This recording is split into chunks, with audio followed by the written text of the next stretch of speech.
Se você tem uma Bíblia, abra a sua Bíblia no Evangelho de São Mateus, o capítulo 14, vai estar ali na tela, o versículo é o versículo 31.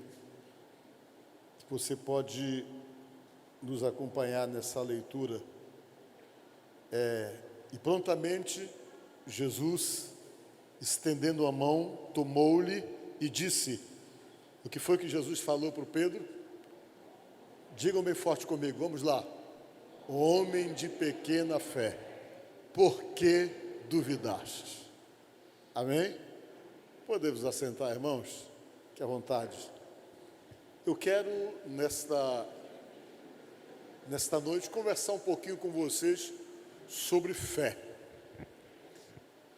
Vocês sabem que a fé é que nos agiganta, que nos move a acreditarmos no impossível, nas impossibilidades da vida, do homem. Nós passamos então a termos essa força para acreditarmos exatamente nessas soluções que vêm de Deus para a vida da gente.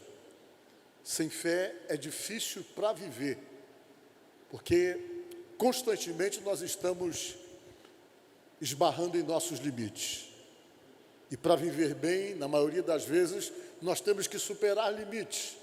E limites para serem superados só com Deus, porque quando você chega no seu limite, que você esbarra exatamente ali onde você consegue chegar, para passar adiante tem que ser através da fé.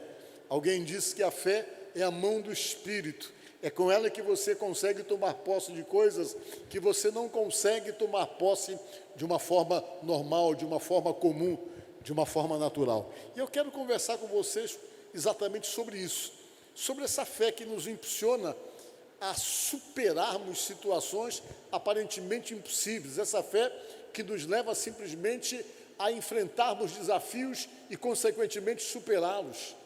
Fé, que a Bíblia diz que é o firme fundamento de crermos naquilo que nós não estamos vendo. É quando você vai e se alimenta e se fortalece unicamente por uma crença em um Deus que pode todas as coisas. A Bíblia diz que Jesus estava em um determinado lugar pregando, e quando ele estava pregando deste lugar, ele ficou muitos dias dando ensinamentos, ficou 3 dias ensinando as pessoas, dando ensinamentos importantes.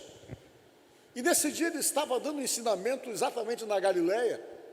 Ele não estava querendo ir para a Judéia, para Jerusalém, que ficava mais ou menos a 200 quilômetros, mas ele estava se mantendo distante, porque ele sabia que já havia uma articulação em Jerusalém, na Judéia, para tentar matá-lo antes da hora. E ele, sabendo que queriam matá-lo antes do momento exato que o pai havia determinado, ele resolveu então ficar na Galileia, e na Galileia ele aproveitou o fluxo de pessoas, porque muitas pessoas estavam passando por ali para irem para uma festa judaica, a festa da Páscoa, e todo mundo ia e caminhava. O fluxo era grande de pessoas que iam a pé, cobrindo esses 200 quilômetros, para chegar em Jerusalém, onde acontecia a festa judaica. E havia muito movimento, e Jesus aproveitou o movimento e parou num determinado lugar e segurou um grupo de pessoas, mais ou menos se calcula umas 15 mil pessoas, porque só de homem havia 5 mil. Se for contar as crianças e as mulheres, talvez dava umas 15 mil pessoas. Ele reuniu, segurou no lugar, e lá ele ficou ensinando durante 3 dias. Fez um seminário. No final do seminário, as pessoas acabaram comendo o que eles levavam para comer no meio do caminho. Geralmente levavam peixe assado, levavam outro tipo de comida que eles iam comendo durante a caminhada, mas como eles pararam 3 dias ali, eles acabaram exatamente consumindo tudo que eles tinham preparado para aquela caminhada longa. E Jesus então resolveu operar um milagre muito conhecido, que foi o milagre de transformar, de multiplicar os pães. Ele pegou 5 pães e 2 peixinhos de um garoto que estava lá na reunião, pediu, fez uma multiplicação e ele conseguiu alimentar todo mundo, que a Bíblia diz que ainda sobrou 12 cestos de pães. Quando aquelas pessoas que estavam ali viram esse milagre, todo mundo se empolgou.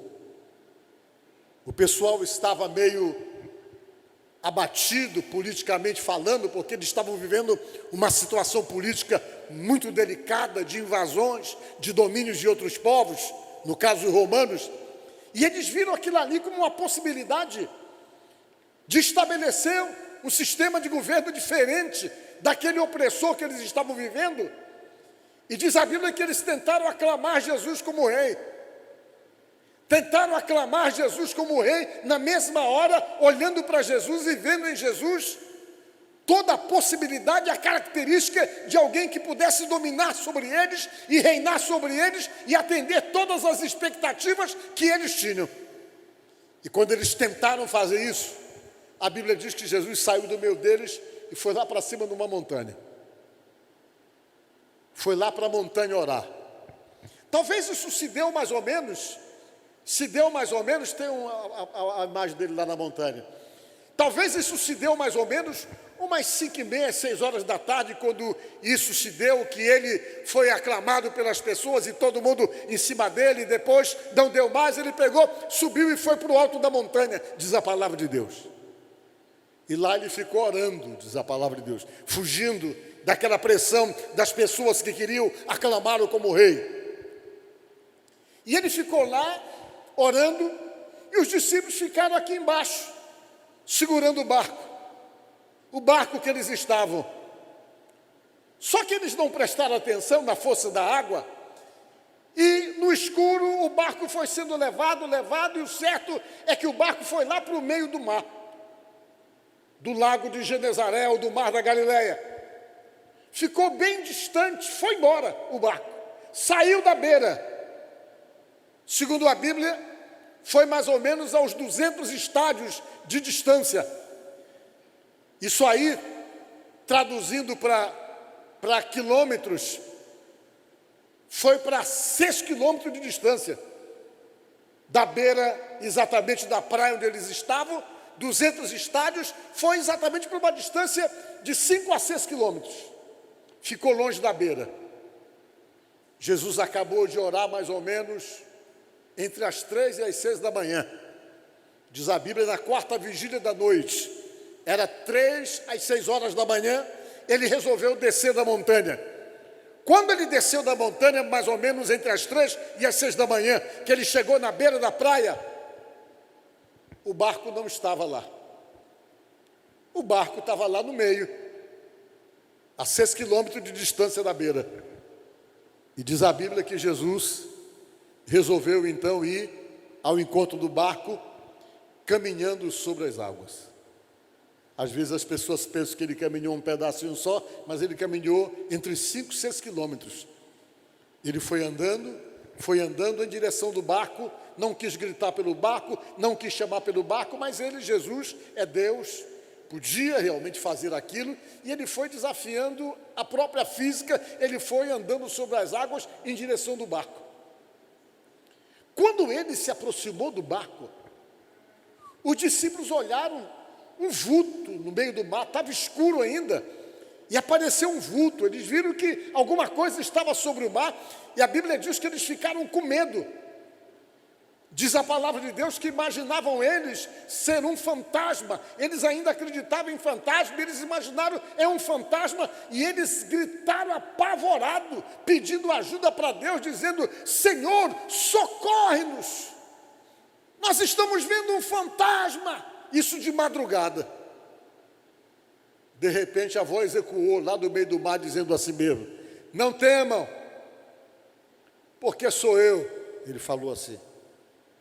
E eles conheceram a voz que era de Jesus. E diz a palavra de Deus que o Pedro disse: se és tu, então deixa-me ter contigo. E diz a palavra de Deus que Jesus Cristo disse: vem, Pedro. Ele saiu do barco, pisou na água, a água estava fortalecida como terra, e ele foi andando em direção de Jesus, e os dois iam se encontrar no meio do mar para se abraçarem, e ele foi andando. Imagine só aquela sensação que ele estava tendo, estava andando sobre as águas, semelhante ao seu próprio mestre, e eles foram para poder se encontrarem na água, e diz a palavra de Deus que naquele momento em que o Pedro saiu do barco e começou a andar em direção de Jesus sobre as águas, de repente, ele desviou o olhar de Jesus. Ele começou a perceber que aquilo que estava acontecendo era algo surreal, algo além daquilo que ele podia imaginar.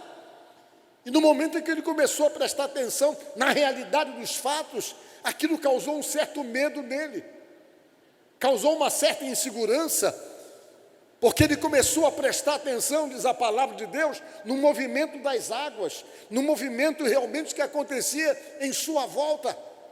E diz a palavra de Deus que isso começou a fazer com que as passadas dele já não fossem mais as mesmas passadas. E na medida em que ele ia ao encontro de Jesus, ele ia percebendo que ele estava afundando, já não era mais a mesma coisa. As suas pisadas já não tinham mais a mesma segurança, a mesma consistência. E o certo é que ele deve ter apressado essa passada para poder segurar em Jesus. Mas diz a palavra de Deus que as passadas já não eram mais as mesmas. E de repente ele percebeu que ele estava afundando. E chegou o momento daquela caminhada que não era mais a mesma, que ele não estava mais caminhando, ele estava nadando, e a água estava em movimento, e o vento estava soprando, e as águas estavam se movimentando, e ele estava já se afogando, tomando água, e quando ele percebeu que ele estava quase que se afogando, ele gritou pedindo ajuda, dizendo: Senhor, socorre-me! E Jesus correu até em direção a ele, pegou ele, uns dizem pela barba, outros acreditam que pelo braço, o apoiou, o levantou e o levou até a embarcação e o colocou na embarcação, em lugar seguro. E depois que Jesus o colocou em lugar seguro, diz a palavra de Deus que Jesus disse essas palavras que eu li para vocês: por que tu duvidastes, ó homem de pouca fé? Que você duvidou. Jesus só disse isso. Os demais discípulos ficaram olhando, espantados com tudo aquilo, impressionados com o que viram, e Pedro então teve que receber essa lição dada por Jesus, falando com ele exatamente sobre a questão da fé. Essa passagem ficou registrada por Mateus, ficou registrada por João. Ela foi escrita, esse livro de Mateus foi escrito 50 anos depois que Jesus veio ao mundo. Depois que Jesus morreu, demorou mais ou menos quase 20 anos para ele poder escrever esse livro. E eles, quando escreveram, eles registraram esse fato, que eles foram testemunhas oculares, assim como João foi também. E aquilo ficou registrado para nos dar uma lição interessante. Aliás, tudo que Jesus permitiu que ficasse registrado ali, ou que os discípulos escreveram por inspiração do Espírito Santo, ficou registrado com o objetivo de dar uma lição para mim, de dar uma lição para você, de dar uma lição para nós. E a lição é essa: sem fé nós afundamos. Às vezes, nós estamos sim no mar da vida, em situações de temporais, em situações de águas revoltas, em situação de ventos fortes, e a Bíblia tenta dizer para nós que você tem como sobreviver no meio dos temporais que a vida impõe sobre você, que você tem como sobreviver no meio dos ventos fortes, você tem como sobreviver no momento em que as ondas ficam altas e que você se sente totalmente indefeso no mar da vida. A Bíblia tenta dizer para você que você tem como sobreviver no meio do mar intempestuoso, no meio do mar revolto. E a forma de sobreviver é com a fé em Jesus. É isso que essa passagem tenta dizer para nós. Mas dentro dessa questão relacionada com fé, Você pode perceber que sempre que a fé nos falta, é porque nós estamos desviando o nosso olhar do propósito. Sempre que a fé nos falta, é porque algo está nos chamando mais a atenção, da atenção que devemos ter em Deus, diante das situações que estamos sendo desafiados pela própria vida. E esse, sem dúvida, foi o grande problema do apóstolo São Pedro: desviar o olhar e se permitir a dúvida. Mas o que é, na verdade, a dúvida? A palavra dúvida significa seguir em duas direções. Vem de dois. É quando você tenta seguir em duas direções e não consegue se manter dentro de um alvo principal que vai te sustentar no meio das dificuldades que porventura você esteja submetido. Durante a vida, nós estamos sempre assim, diante de desafios. Durante a nossa vida, nós estamos sempre assim, diante de situações tempestuosas. E a fé em Jesus, ela vem exatamente com esse objetivo, de nos sustentar e de nos manter no foco. O foco no qual deve ser o nosso, Jesus, olhando para Ele, firmado nele, para que não venhamos perder exatamente essa sustentação, essa segurança que a fé nos traz. É aí que entra exatamente a ação do inimigo nas nossas vidas. Um dos principais objetivos de Satanás é causar a dúvida em nós. É fazer essa substituição. Tirar a fé que você tem para poder colocar a incerteza, para poder colocar a dúvida e, consequentemente, tirar você do foco. E quando você começa realmente a perceber onde é que a fé é afetada, você sempre percebe que a dúvida sempre está no meio.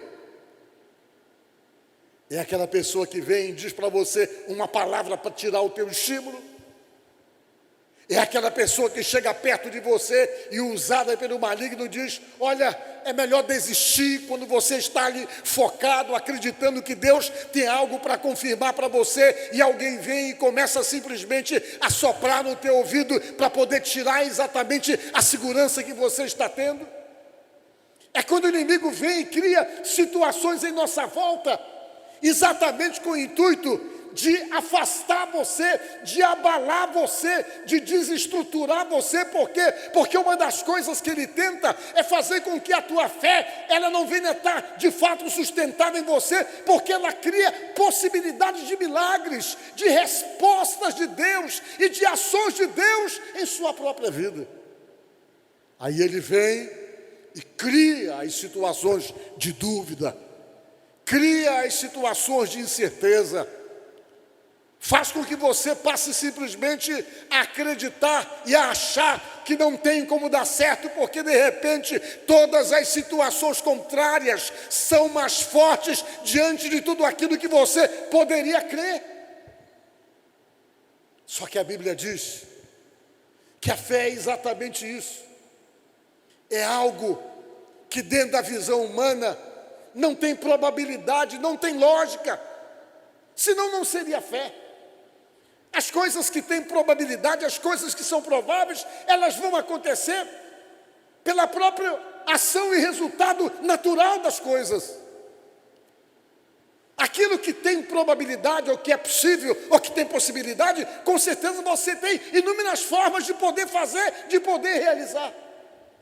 Mas a fé vem exatamente quando você se sente impotente. A fé age quando você se sente totalmente impossibilitado.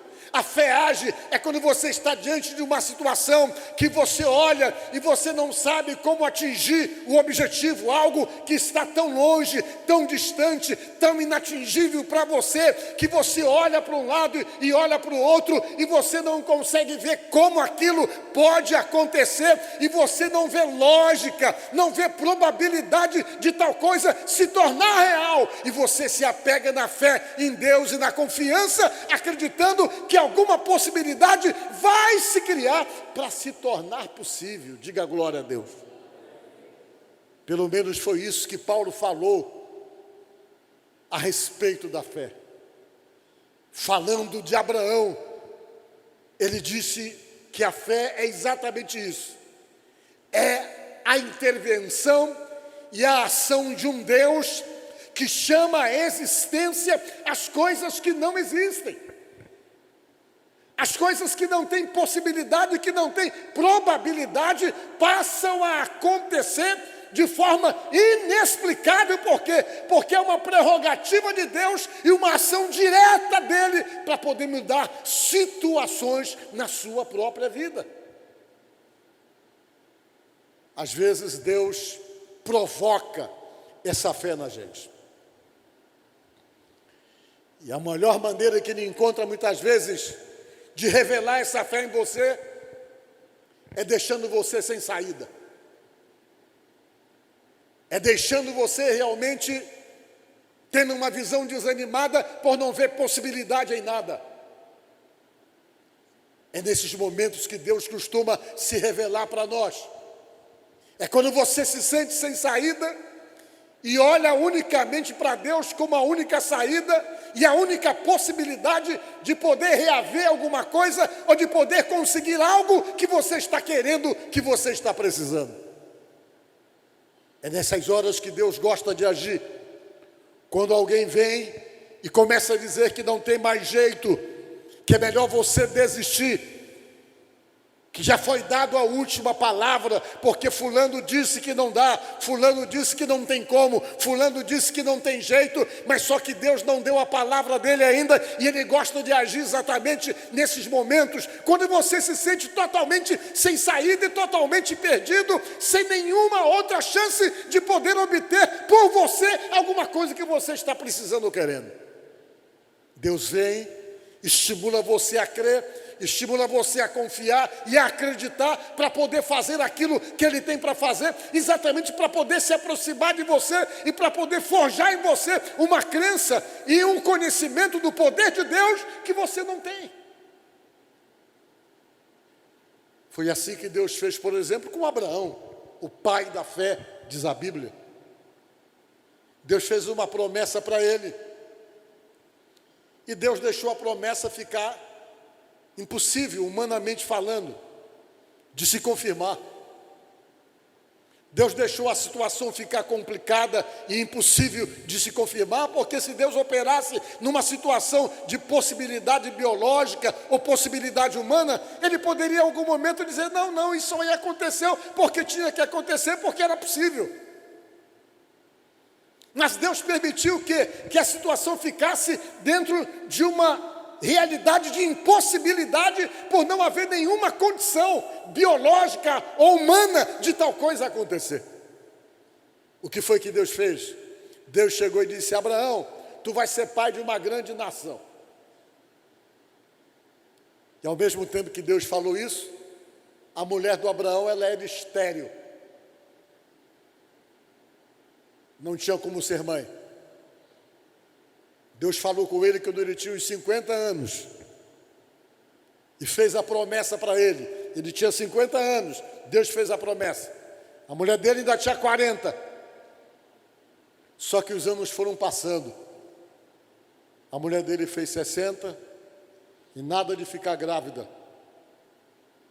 Fez 70 e nada de engravidar.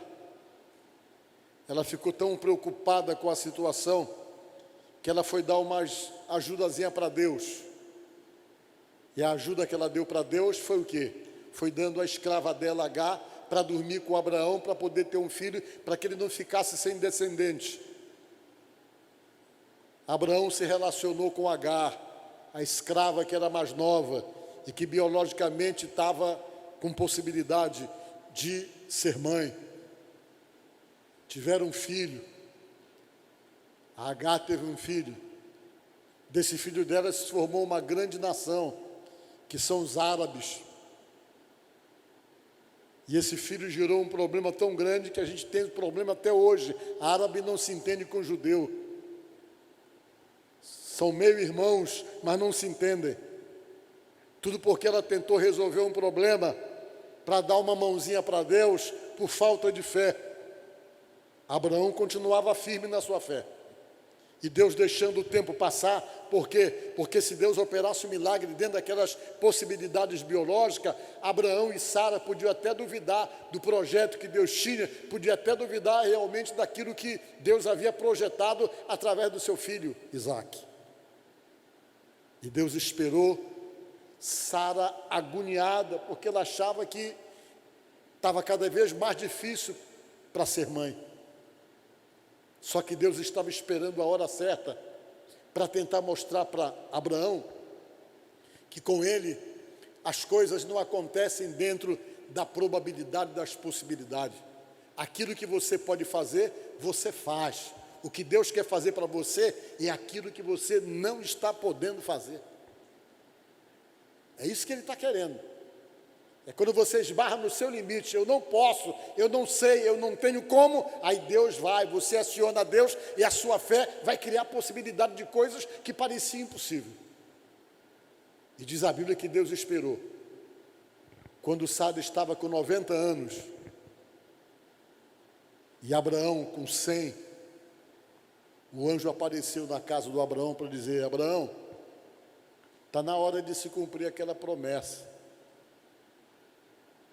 Você vai ser pai, Sara vai ser mãe.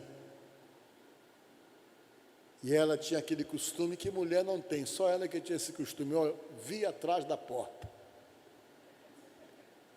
Ela estava atrás da porta, curiando a conversa.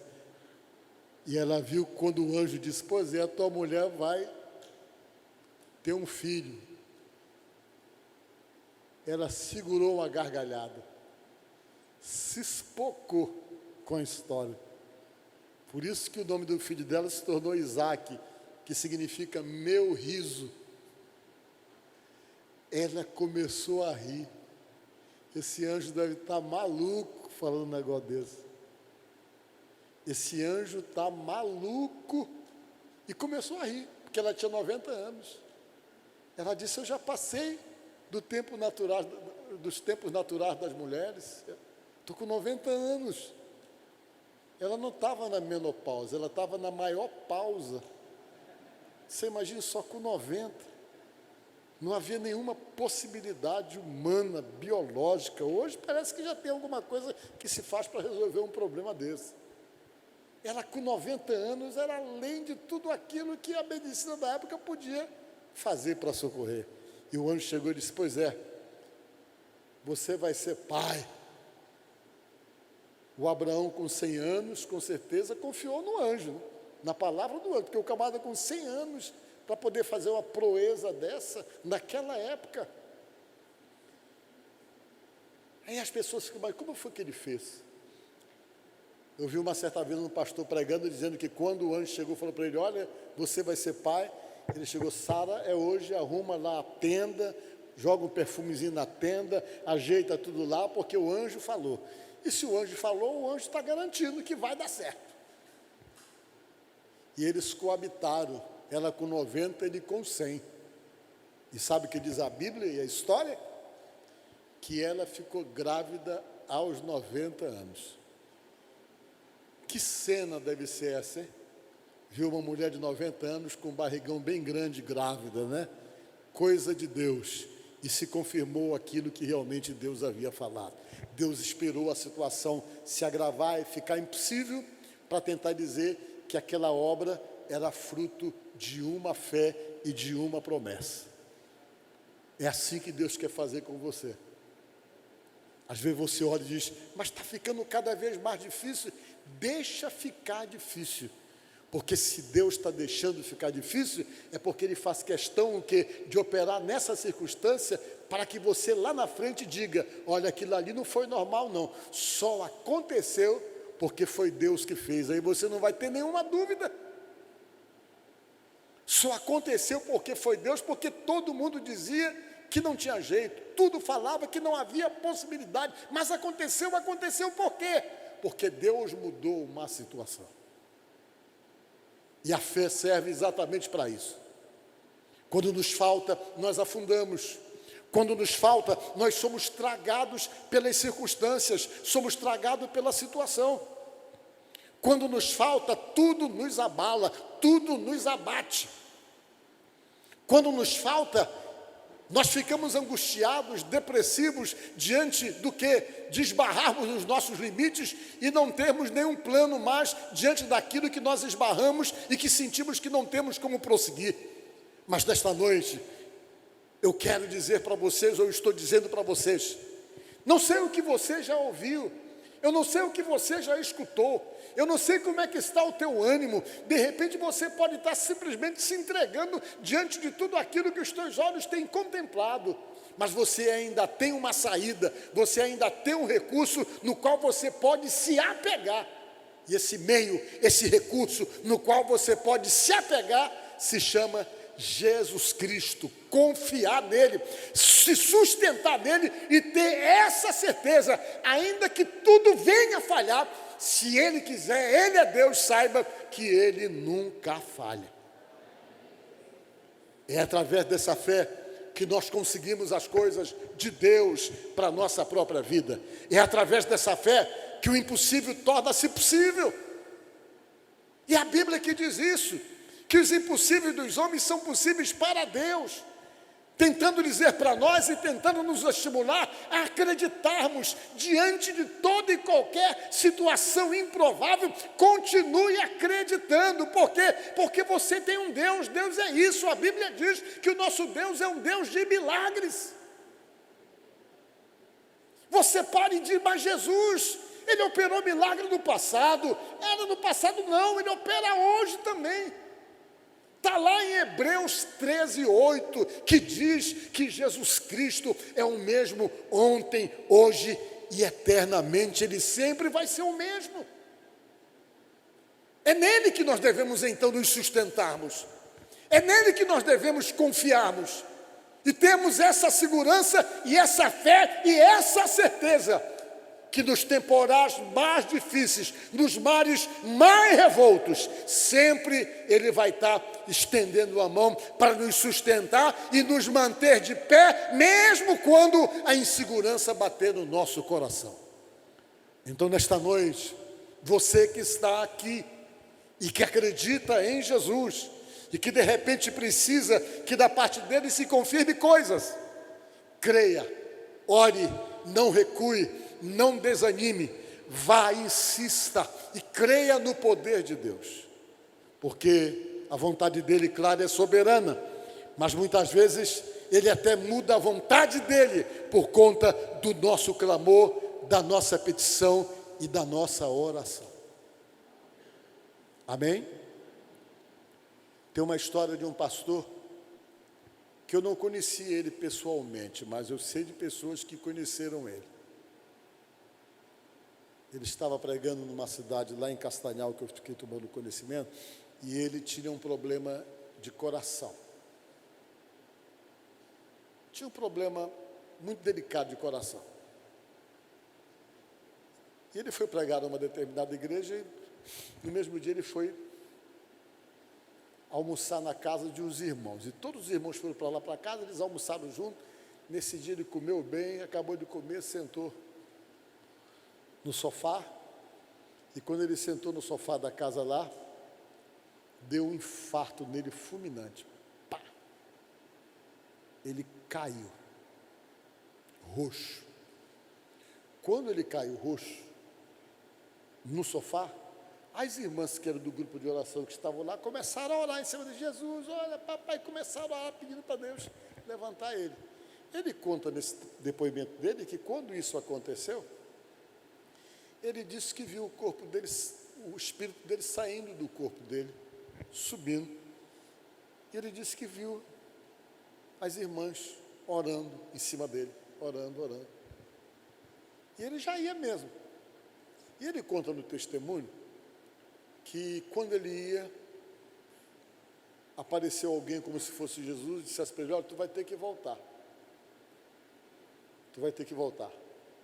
Tu vai ter que voltar porque as irmãs oraram e pela palavra delas e pela oração delas você vai ter que voltar, porque Jesus havia falado para ele, segundo ele, que disse a ele assim, que as irmãs oravam e diziam: Senhor, tu disseste que tudo aquilo que nós pedimos em oração, crendo, nós receberemos.